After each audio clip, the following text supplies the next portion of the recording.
नमस्कार, राज की बात लेकर हाजिर हूं मैं राजकिशोर। और राज की बात में है आज आपके लिए खबरों का सिक्सर, जिसमें बात होगी कैसे उत्तर प्रदेश में साइलेंट नहीं वाइब्रेंट वोटर्स पर कर रही है बीजेपी फोकस, और अखिलेश की शक्ति की। और साथ ही बात करेंगे मोदी के कैबिनेट और राहुल गांधी के रिलक्टेंस की। तो आज है आपके लिए 6 खबरों का भरपूर मसाला।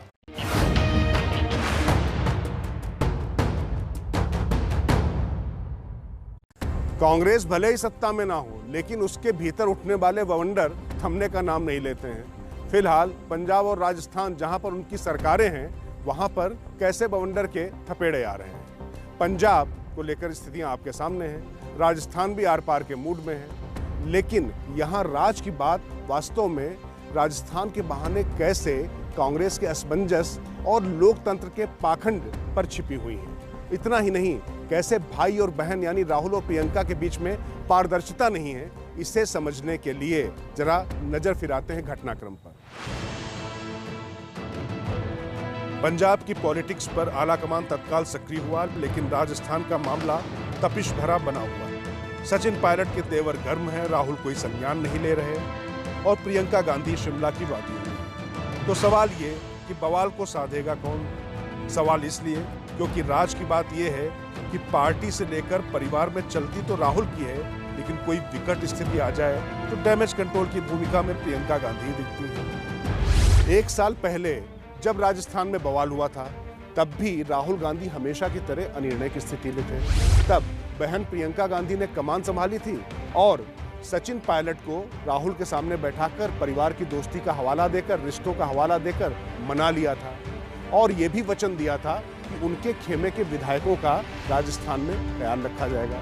लेकिन 1 साल बाद भी हालात जस के तस हैं। अशोक गहलोत के आगे सचिन पायलट की बिल्कुल नहीं चल रही है। अब राहुल फिर से अनिर्णय की स्थिति में है और प्रियंका अपने वचन का मान न रख पाने की शर्मिंदगी में सचिन पायलट का सामना करने से बच रही हैं और शिमला चली गई हैं। और राहुल गांधी की अनिर्णय की स्थिति वैसी ही बनी हुई है।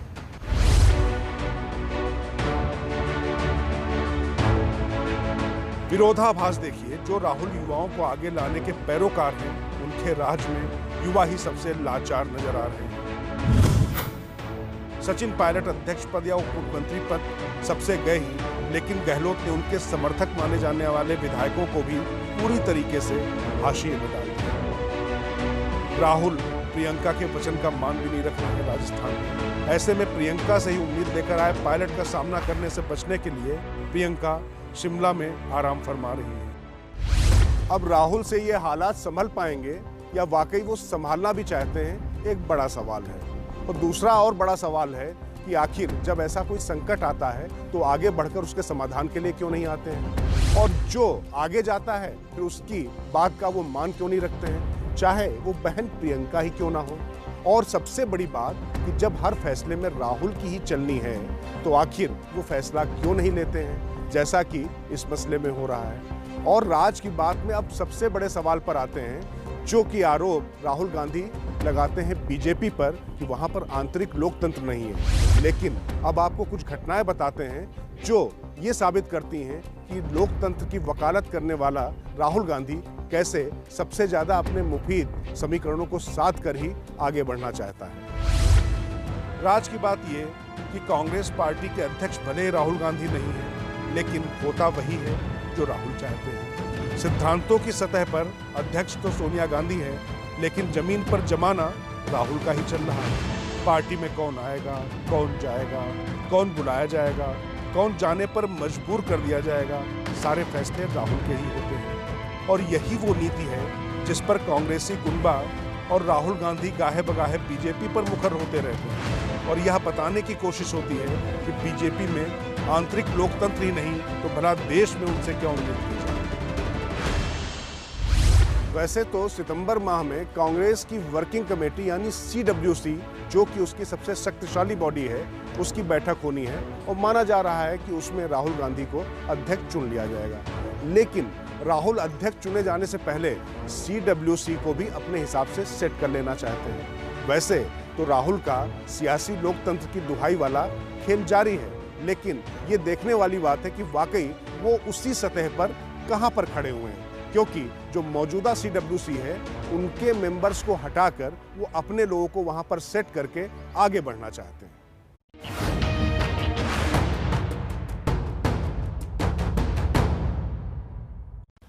कोरोना काल में देश के सिस्टम को संभालने के लिए बड़ी चुनौती सामने आई। हालात इतनी तेजी से और इतने ज्यादा बिगड़े कि यह तय करना मुश्किल हो गया कि आखिर सड़कों पर किसे तैनात किया जाए, वैक्सीनेशन सेंटर में किसकी ड्यूटी लगाई जाए, अस्पतालों में देखरेख के लिए किसको लगाया जाए, सड़कों पर चालान के लिए किसे लगाया जाए। तो इन सब वर्कफोर्स की कमी के बीच में एक नाम सामने आया सिविल डिफेंस का, जो कि 1962 के चीन के युद्ध के बाद से ही देश के लोगों की सुरक्षा और सेवा में लगा हुआ है। लेकिन राज की बात यहीं पर है कि कैसे दिल्ली में ये वॉलंटियर्स ही केंद्र सरकार और राज्य सरकार के बीच में टकराव का सबब बन गए हैं, कानून व्यवस्था के लिए परेशानी का सबब बन गए हैं और खाकी पर बहुत बड़ा सवाल बनकर उभरे। एक हफ्ते के भीतर 2 फर्जी दिल्ली पुलिस की गिरफ्तारी, वो भी सिविल डिफेंस के कर्मचारी। इन खबरों ने एक बड़े विवाद की आहट को जन्म दे दिया है। दरअसल दिल्ली में काम कर रहे 50,000 से ज्यादा सिविल डिफेंस वॉलंटियर्स को अलग अलग जिम्मेदारी सौंपी गई। बहुतों ने अपनी जिम्मेदारी अच्छे से निभाई, लेकिन बहुत कुछ ऐसे भी रहे जिन्होंने हालात को सामान्य करने के बजाय खुद ही दिल्ली की सड़कों और अन्य जगहों पर उत्पात मचा दिया। शिकायतें कई तरीके की सामने आई। जो पहली शिकायत है उसकी जिम्मेदार पूरी तरीके से दिल्ली सरकार ही है। दरअसल दिल्ली सरकार ने इन वॉलंटियर्स की ड्यूटी मास्क न पहनने वालों के चालान पर लगा दी। चालान करने के नाम पे इन वॉलंटियर्स ने कई लोगों के साथ बदसलूकी की, कहीं कहीं मारपीट भी की। और सबसे बड़ी बात यह है कि चालान काटना इस तरीके से सिविल डिफेंस के अधिकार क्षेत्र में आता भी नहीं था। वो तो रही एक बात, लेकिन इस पे जो ज्यादा दिक्कत हुई कि इनकी वर्दी को लेकर, क्योंकि दिल्ली पुलिस तरीकी वर्दी पर जब लोगों के साथ मारपीट हुई, बदसलूकी हुई, तो छवि खराब हुई दिल्ली पुलिस की। तो वो अपनी शिकायत लेकर पहले लेफ्टिनेंट गवर्नर और अब गृह मंत्रालय के पास पहुंची।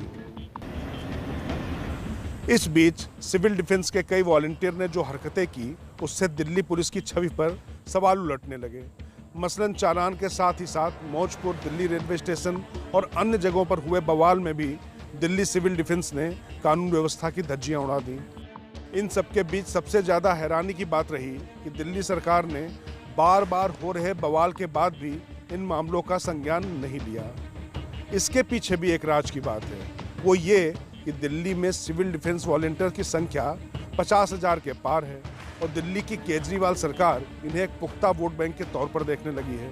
लिहाजा ड्यूटी के नाम पर हुए हंगामे को नजरअंदाज करने का आरोप लगा। अब चूंकि इन सिविल डिफेंस वॉलंटियर्स को दिल्ली सरकार अपने नए वोट बैंक के तौर पर देख रही थी, लिहाजा इनके दुर्व्यवहार और इनकी जो विसंगतियां थी उस पर उसने संज्ञान नहीं लिया। तो राज की बात यह है कि इन सबसे हलकान होकर दिल्ली पुलिस ने केंद्र सरकार और केंद्रीय गृह मंत्रालय को एक पत्र लिखा, जिसमें इन वॉलंटियर्स की वर्दी का रंग तुरंत बदलने की बात कही गई और ये मांग की गई कि इसको बदला जाए, क्योंकि इनकी जो कार्य प्रणाली है वो दिल्ली पुलिस की साख को बट्टा पहुंचा रही है और जो कानून व्यवस्था के लिए खतरे का सबब साबित हो सकती है।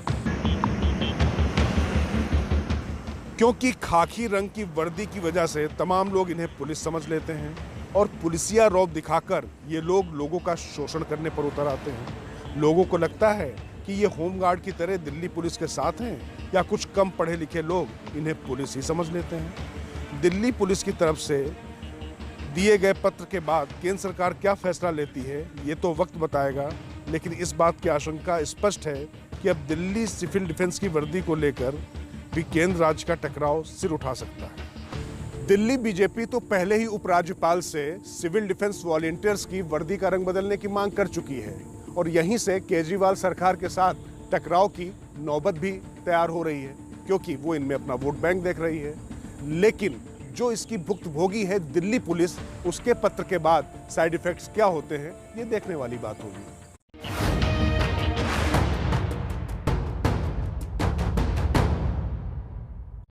उत्तर प्रदेश के विधानसभा चुनाव से पहले बीजेपी का पितृ संगठन आरएसएस भी खुलकर पार्टी के साथ मंत्रणाओं और समस्याओं के समाधान में जुटा हुआ है। ऐसा पहली बार नहीं है कि संघ बीजेपी की मदद कर रहा हो, लेकिन इतना खुलकर संघ कभी किसी राज्य के चुनाव में आया हो ऐसा कम होता रहा है। अगर आपको लगता है कि उत्तर प्रदेश बड़ा राज्य है और केंद्र की सत्ता यहीं से होकर गुजरती है, इसलिए संघ ज्यादा ताकत लगा रहा है, तो आप गलत तो नहीं हैं, लेकिन ये एक अधूरा सच है। असली सच ये है, और जो पूरी बात है, कि असली चिंता सरकार से ज्यादा संघ की राम मंदिर के निर्माण को लेकर है। संघ ने तय किया है कि जनता को भाजपा से जोड़ने के लिए, नाराजगी को दूर करने के लिए और 2022 में सरकार बनाने के लिए युद्ध स्तर पर अभियान चलाया जाएगा। लेकिन राष्ट्रीय स्वयंसेवक की बड़ी रणनीति के पीछे भी एक बड़ी राज की बात है, ये कि संघ की कवायद बीजेपी को सत्ता में पहुंचाने से ज्यादा एक बड़े अभियान में रुकावटों को आने से रोकना है। राज की बात यह है कि संघ की भाजपा को सत्ता में वापसी करवाने की कवायद इसलिए है ताकि राम मंदिर निर्माण और अयोध्या के विकास का खाका निर्बाध रूप से आगे बढ़ाया जा सके। यूं तो राष्ट्रीय स्वयंसेवक संघ हर राज्य में बीजेपी का साथ देता है ताकि ये पार्टी सियासी वैतरणी पार कर सके, लेकिन उत्तर प्रदेश में खुलकर संघ इस वृहद अभियान में जुड़ गया है, क्योंकि राज की बात यहाँ ये छिपी हुई है। संघ को ऐसा लगता है कि राम मंदिर आंदोलन की जो लड़ाई उसने जीती थी, अगर सूबे में किसी दूसरे की सरकार आ गई तो वो जीत कर भी हार सकता है। आशंका इस बात की जताई जा रही है कि अगर किसी और दल का मुख्यमंत्री अगर यूपी में बना तो कहीं राम मंदिर निर्माण में अड़चनों का दौर न शुरू हो जाए। आशंका इस बात की भी कि कहीं दूसरे पक्ष की तरफ से जारी अड़ंगेबाजियों को सियासी शह मिलनी न शुरू हो जाए और फैसला पक्ष में आने के बाद भी राम मंदिर और नए स्वरूप की अयोध्या के निर्माण में दिक्कतें न खड़ी हो जाएं। इसके अलावा संतों महंतों में भी ट्रस्ट में लाए नामों और अपने वर्चस्व को लेकर कुछ असंतोष है। बीजेपी अगर नहीं रहती है तो उन्हें भी शह मिल सकती है और बेवजह का वितंडावाद खड़ा हो सकता है। मैंने आपको पिछले हफ्ते ही बताया था कि संघ प्रमुख मोहन भागवत ने साफ साफ कहा था कि व्यक्तिगत अहम के चलते जो सामाजिक और सांस्कृतिक परिवर्तन जमीन पर उतरना शुरू हुए हैं, उनकी राह में बाधा नहीं आनी चाहिए। ये सच्चाई है कि चाहे राम मंदिर का निर्माण हो या काशी में विश्वनाथ कॉरिडोर का निर्माण, ये सभी काम तभी जमीन पर उतरना शुरू हो पाए हैं या साकार हो रहे हैं जब केंद्र और उत्तर प्रदेश में बीजेपी की सरकार बनी है। तो इसीलिए संघ की चिंता है कि ये जो प्रक्रिया चली है, जो उसकी सोच है, जिसको वो जमीन पर उतारना चाहता है, अगर कुछ भी होता है तो उसको नुकसान पहुंचेगा। इसीलिए संघ पूरी तरीके से खुलकर मैदान में है और यूपी को लगातार मथे डाल रहा है। अगले माह चित्रकूट में संघ प्रमुख और संघ के अन्य पदाधिकारी भी फिर जमा हो रहे हैं।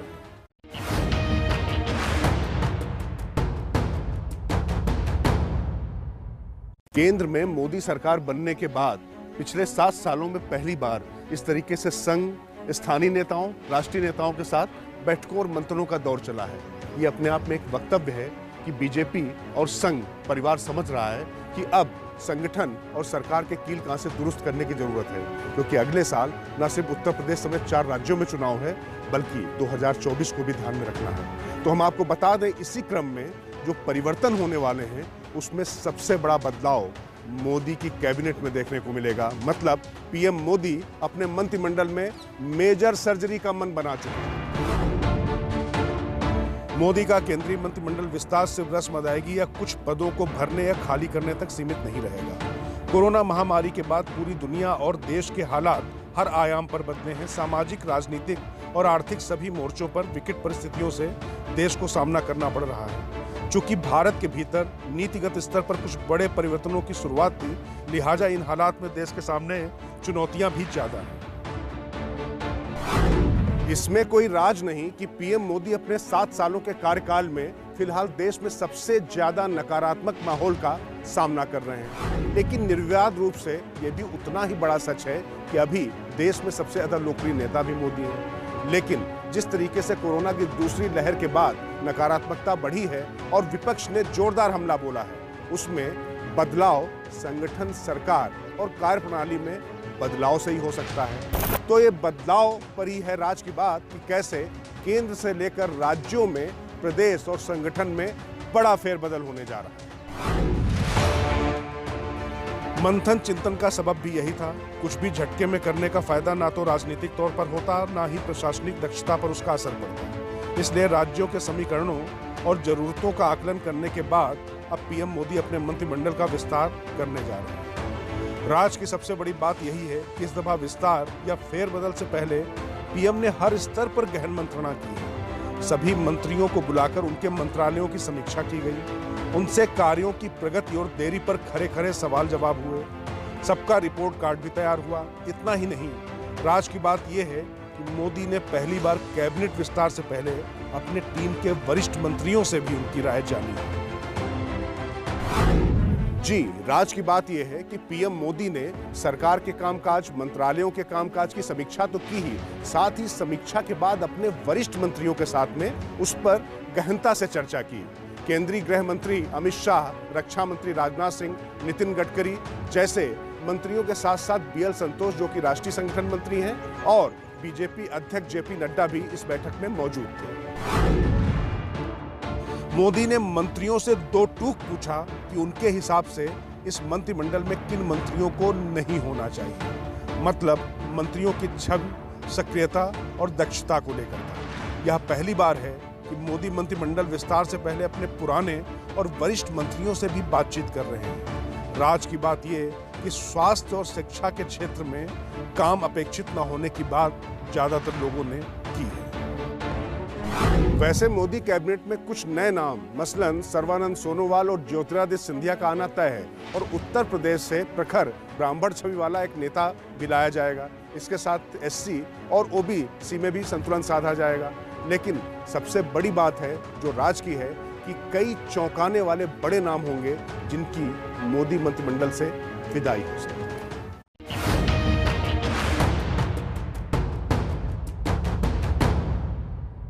देश अगर जीतना है तो उत्तर प्रदेश में विजय बहुत ज्यादा जरूरी है और संघ और बीजेपी इसे स्पष्ट तौर पर मानता और समझता है, क्योंकि चिंता सिर्फ 2022 नहीं बल्कि 2024 की भी है। इसीलिए आपने देखा होगा प्रधानमंत्री नरेंद्र मोदी के 7 सालों के कार्यकाल में पहली बार इतनी बैठकों का दौर चल रहा है, क्योंकि वास्तव में उत्तर प्रदेश को इस समय हारना बीजेपी सहन ही नहीं कर सकती है। तो इसीलिए बात करते हैं राज की बात में उत्तर प्रदेश के विजय के प्लान की संघ और बीजेपी ने क्या बनाया।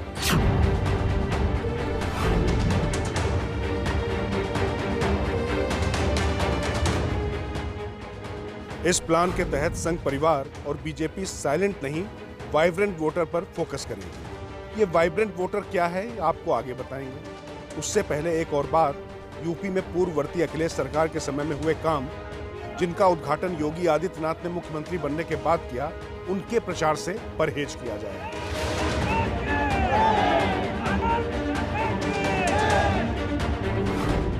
नए काम और एक ही नाम यानी पीएम नरेंद्र मोदी के चेहरे और केंद्र के काम को आगे रखकर जनता के बीच जाने की रणनीति को अमली जामा पहनाया जा रहा है। इसे थोड़ा और आसान भाषा में समझें तो यूपी में नेतृत्व बदले बगैर वोटरों के सामने मोदी को लाकर सत्ता की बाजी जीतने की कवायद। उत्तर प्रदेश में 2022 की सियासी जंग को जीतने के लिए संगठन से लेकर सरकार तक के स्तर पर नीतियों और रणनीतियों के निर्धारण का काम वैसे अभी भी जारी है। बीजेपी के सामने उत्तर प्रदेश में असली चिंता विपक्ष से ज्यादा अपने लोगों को लेकर है, क्योंकि संगठन और सरकार के भीतर जिस तरीके से असंतोष और तमाम गुट बन गए हैं, सबसे बड़ी चुनौती है कि उनको एकजुट होकर जमीन पर उतारना। और इसके लिए दिल्ली में संघ और बीजेपी ने मिलकर पूरा खाका खींच लिया है। मतलब ये कि जो भी फैसले उत्तर प्रदेश को लेकर होंगे वो दिल्ली से लिए जाएंगे।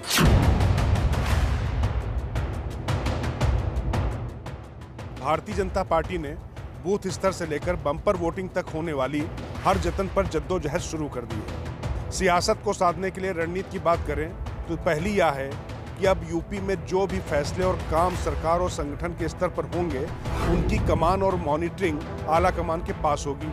यह मैंने आपको पहले ही बताया था कि यूपी में चुनावों तक राजनीतिक और प्रशासनिक फैसले अब दिल्ली से ही तय होंगे कि संगठन को कैसे जमीन पर उतरना है और सरकार को कहां फोकस करना है। राज की बात यह है कि सरकार और संगठन में सर्जरी तो होनी ही है, लेकिन उससे पहले जमीन पर चीजों को बीजेपी साथ लेना चाहती है, जिसकी कवायद लगातार चल रही है। और इसी क्रम में फिर राष्ट्रीय संगठन मंत्री लखनऊ पहुंच रहे हैं। तो कुल मिलाकर पहले चीजों को साथ लिया जाएगा और उसके बाद रणनीति को जमीन पर उतारा जाएगा।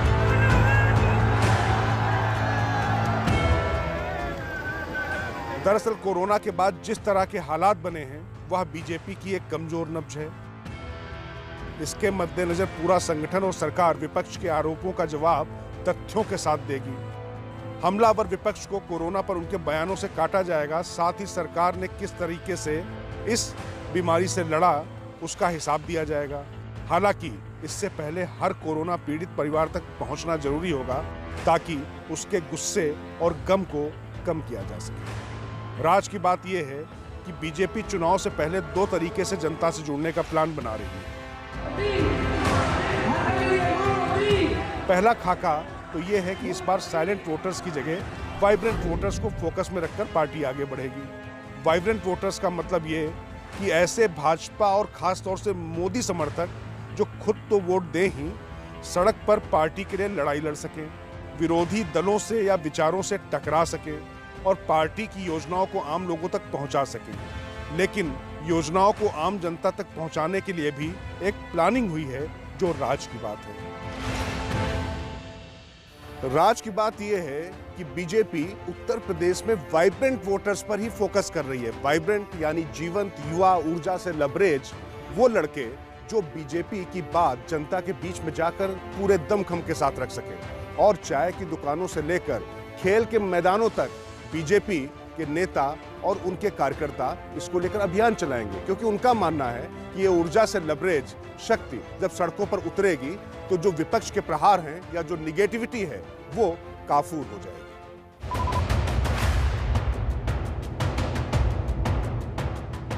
वो ये है कि यूपी विधानसभा चुनाव के प्रचार में उन योजनाओं का प्रचार प्रसार जोर शोर से किया जाएगा जो प्रधानमंत्री मोदी ने चलाई है या फिर योगी सरकार का फैसला रही है। उन योजनाओं को इलेक्शन कैंपेन का हिस्सा किसी भी कीमत पर नहीं बनाया जाएगा जो पूर्व की अखिलेश सरकार ने चलाई थी और सीएम योगी ने फीता भर काटा है। कोशिश ये है कि सपा को ये आरोप लगाने का मौका ना मिले,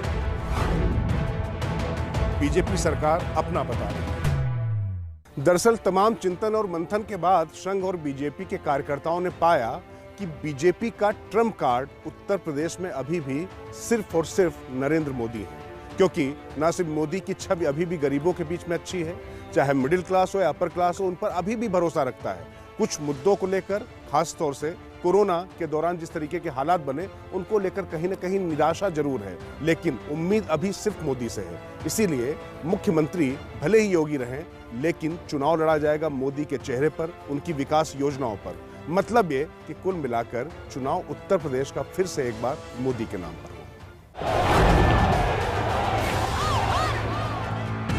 इसका मतलब ये कि सीएम योगी और सरकार की कामयाबी का बखान तो होगा, लेकिन कैंपेन पूरी तरीके से मोदी सेंट्रिक होगा और उनकी चलाई योजनाएं लोगों तक पहुंचाई जाएगी।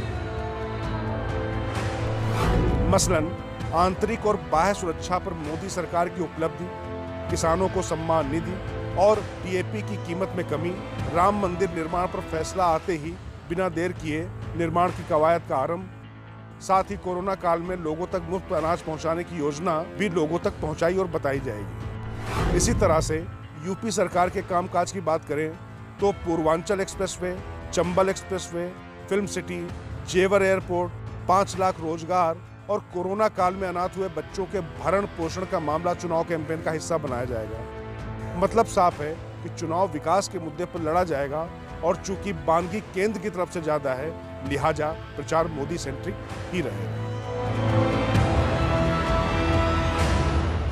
इसीलिए बीजेपी नेतृत्व की कोशिश है कि जिस तरीके से विपक्ष हमलावर है, उसके आरोपों का जवाब केंद्र की योजनाओं के काउंटर से दिया जाए। हाँ, राज की बात यह जरूर है कि बीजेपी और संघ दोनों ही मानते हैं कि जिस तरीके से कोरोना की दूसरी लहर में बदइंतजामी रही, उससे कुछ नाराजगी लोगों में जरूर है, लेकिन उसकी काट के लिए, जैसा मैंने पहले आपको बताया, कि वाइब्रेंट यानी ऊर्जावान युवा वोटर्स के बीच में जाकर किस तरीके से केंद्र की योजनाओं को सामने रखा जाएगा ताकि नकारात्मकता दूर हो सके और 2017 की तरह 2022 में भी लोगों का मन कमल के साथ खिल सके।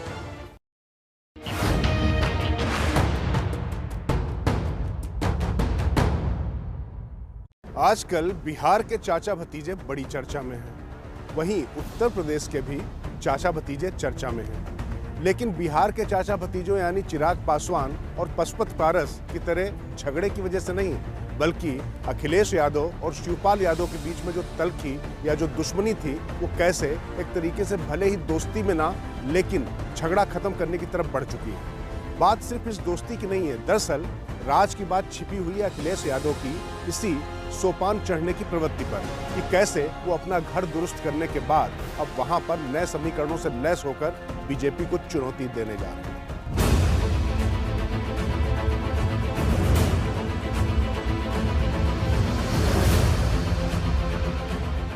राज की बात यह है कि अखिलेश की कोशिश पूरी तरह से चुनाव बीजेपी बनाम सपा करने की है। बीजेपी विरोधी वोटों को पाने के साथ साथ अपना बचाने की इस दोहरी मुहिम पर काम शुरू हो चुका है। पंचायत चुनाव के नतीजों से उत्साहित सपा ने अपने मोहरे बिछाने शुरू तो किए हैं, लेकिन जमीन पर संघर्ष करने वाला समाजवादी चरित्र अभी नहीं दिखाई दे रहा। मुलायम की आंदोलनकारी सियासत से उलट अखिलेश की कोशिश बीजेपी सरकार के खिलाफ गुस्से पर वोट पाने वाले हर मुद्दे को हथियाने और ऐसे समीकरण बनाने की है जिस पर वह फिर 2012 की तरह सत्ता का महल बना सके। चुनाव में अभी समय है और बीजेपी के तर्कश के तीरों का पूरी तरीके से पता नहीं, लेकिन सपा सुप्रीमो अखिलेश यादव धीरे धीरे करके योगी आदित्यनाथ के समानांतर या बल्कि उनके मुकाबले खड़ा करने की रणनीति पर काफी आगे बढ़ चुके हैं। और आपको बता दें, राज की बात, अखिलेश इस बार सिर्फ सांप्रदायिकता के आधार पर नहीं बल्कि उस मुद्दे पर जनता के बीच में बीजेपी को घेरेंगे जो कि बीजेपी का सबसे बड़ा अस्त्र होता था, विकास। यानी अखिलेश अपने कार्यकाल की विकास योजनाओं की तुलना में योगी सरकार में क्या हुआ उसको आगे रखकर जनता के बीच में जाएंगे। अखिलेश अपने कार्यकाल में हुए हाईवे निर्माण से लेकर तमाम परियोजनाओं को विज्ञापनों, पोस्टरों और भाषणों में उतारने की तैयारी कर चुके हैं। साथ ही वो परियोजनाएं जो पूरी की अखिलेश ने और फीता काटा योगी ने, उन्हें भी गिनाया जाएगा। चुनाव में मुद्दों के साथ साथ समीकरण बैठाना और प्रतिद्वंदी की ताकत को कम करना भी एक अहम रणनीति होती है। राज की बात यह है कि बीजेपी के करीब 3 दर्जन विधायक जिन्हें टिकट न मिलने का अंदेशा है वो सपा सुप्रीमो अखिलेश यादव के संपर्क में हैं और अखिलेश भी उनमें से जो जिताऊ चेहरे होंगे उनको टिकट देने से गुरेज नहीं करेंगे। इसके साथ ही बसपा के बागी विधायक भी उनके संपर्क में हैं ही। तो कुल मिलाकर अखिलेश बीजेपी विरोधी वोट कहीं बटे ना, इसको लेकर सबसे ज्यादा सतर्क हैं और उसी लिहाज से एक एक कदम आगे बढ़े। इसके बावजूद बीजेपी के पास स्टार प्रचारकों की फौज और उनके काडर को काटना इतना आसान नहीं। सपा संगठन के स्तर पर कितना लड़ेगी यह कहना मुश्किल है, मगर बीजेपी जिस आक्रामक तरीके से प्रचार कर माहौल को पूरी तरह अपने पक्ष में मोड़ने में माहिर है, उस पर अमोघ शक्ति का वार करने की अखिलेश ने रणनीति ढूंढ दी है। जी हां, वो अमोघ शक्ति होगी अखिलेश की स्टार प्रचारक पश्चिम बंगाल की मुख्यमंत्री ममता बनर्जी। ममता ने जिस तरह से बंगाल फतेह की, बीजेपी की चतुरंगड़ी सेना को पस्त किया, उसके बाद उनका कद बढ़ा है। यूपी में ममता के नाम पर वोट भले ही ना मिले, लेकिन उनका क्रेज भरपूर है जिसे सपा भरपूर भुनाएगी। खास तौर से पश्चिम बंगाल की लड़ाई बीजेपी के लिए बहुत ज्यादा बड़ी थी और मोदी शाह की जोड़ी ने यहां पर बीजेपी की ताकत में कई गुना इजाफा भी किया। लेकिन ममता की स्ट्रेटजी के आगे ये नाकाफी रहा। ममता ने अंततः सारे बीजेपी विरोधी वोटों को एकजुट करके सत्ता हासिल कर ली। तो अखिलेश भी इसी गुर को ममता से न सिर्फ सीख रहे हैं बल्कि उत्तर प्रदेश में ममता बनर्जी को प्रचार के लिए मना लिया है। वैसे तो अखिलेश के पिता मुलायम सिंह यादव के साथ में ममता का अनुभव बहुत अच्छा नहीं रहा है, उनसे वो धोखा खा चुकी हैं, लेकिन भतीजे अखिलेश और बीजेपी की हार के लिए बंगाल की ये शेरनी उत्तर प्रदेश में भी दहाड़ने के लिए तैयार है।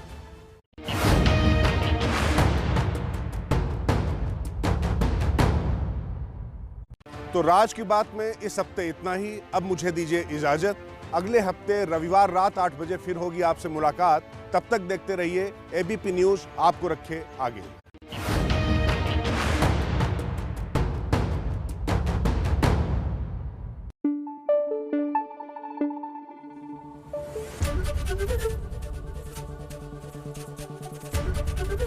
एबीपी न्यूज आपको रखे आगे।